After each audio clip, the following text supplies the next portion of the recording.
জীবন মানেই মৃত্যুর পথে ধীরে ধীরে এগিয়ে চলা। মৃত্যু বরাবরই কষ্টদায়ক, অপ্রত্যাশিত। তবে জন্মালে মরতে হবেই, এটাই চিরন্তন সত্য। যদিও এই সত্য মেনে নিতে কষ্ট হয় সবার, তবুও যেতে হয়।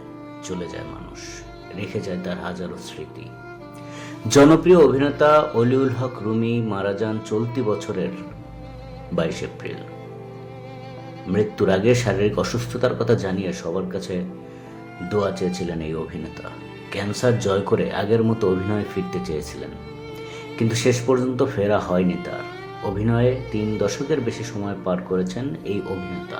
এই দীর্ঘ সময়ে অভিনয় করেছেন টেলিভিশন নাটকের পাশাপাশি সিনেমাতেও। বরিশালের আঞ্চলিক ভাষাতে বেশি অভিনয় করতেন তিনি। তার আঞ্চলিক ভাষার অভিনয়ে মুগ্ধ হয়েছেন দর্শকরা। 2024 সালের শেষের দিকে এসেও আমরা রুমি ভাইকে এখনও স্মরণ করি।